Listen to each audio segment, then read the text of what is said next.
Hey there, welcome back to another video. Today, we're diving deep into something that affects every single one of us, the fundamentals of effective verbal and nonverbal communication.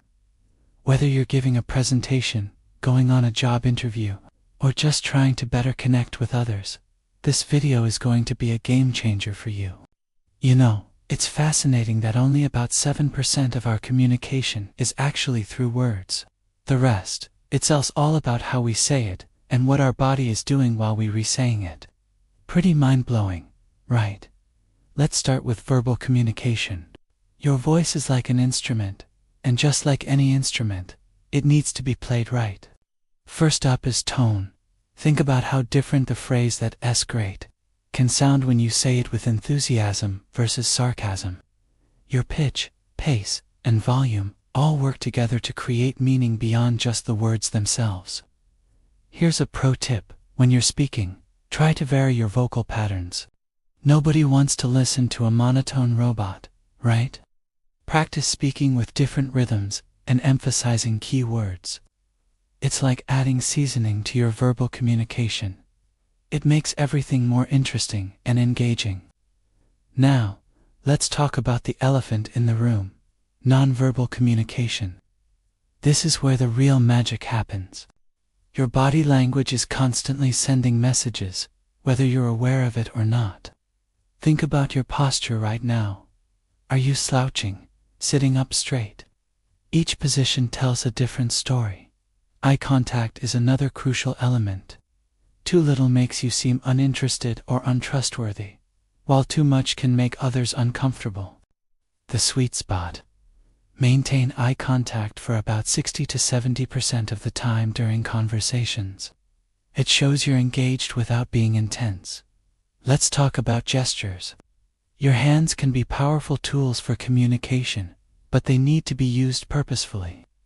Natural, open gestures can emphasize your points and make you appear more confident and trustworthy.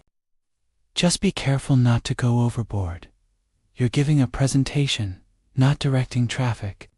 Here's something interesting. Did you know that your facial expressions can influence how others perceive your message? Even if your words are positive, a frown or furrowed brow can completely change their meaning.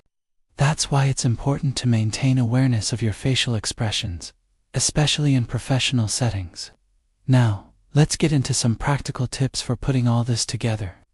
First, practice active listening. This means not just hearing the words, but really focusing on understanding the message. Show you're listening through appropriate nodding, maintaining eye contact, and using brief verbal affirmations like "I see" or "mm." Another key aspect is matching your verbal and nonverbal signals. If you re-saying "I am excited about this project" while looking bored and speaking in a monotone voice, guess which message people will believe? That's right, the nonverbal one. Your body language and tone should always support your words. Here's a game-changing tip. Before important communications, take a moment to center yourself. Take a deep breath, straighten your posture, and remind yourself to smile naturally. This simple practice can dramatically improve how others receive your message. Remember, effective communication isn't about being perfect. It's about being authentic, while being mindful of how you're coming across. Start paying attention to your communication habits. Are you using filler words like and too much? Do you tend to cross your arms when feeling defensive? Awareness is the first step to improvement. Let's talk about space and proximity. Different cultures have different comfort zones when it comes to personal space. In Western cultures, maintaining about arm's length distance in professional settings is generally appropriate.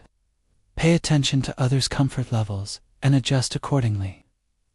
One often overlooked aspect of communication is timing and pace. Sometimes, it's not just about what you say, but when and how quickly you say it. Learn to read the room and adjust your communication style accordingly. In some situations, a quick, direct approach is best. In others, you might need to take it slower and be more detailed. Here's something crucial. Always consider your audience. The way you communicate should adapt based on who you're talking to. You wouldn't explain a technical concept to a child the same way you would to a colleague, right? This flexibility in communication style is key to being an effective communicator. I want to wrap up with this thought. Effective communication is a skill that can be learned and improved. It's not about completely changing who you are. It is about becoming more aware and intentional in how you express yourself. If you found this video helpful, don't forget to hit that like button and subscribe to our channel for more communication tips and strategies. Drop a comment below, sharing your biggest takeaway from this video. I'd love to hear your thoughts. Remember, practice makes progress. Start implementing these techniques one at a time, and you'll be amazed at how your communication effectiveness improves. Thanks for watching, and I'll see you in the next video.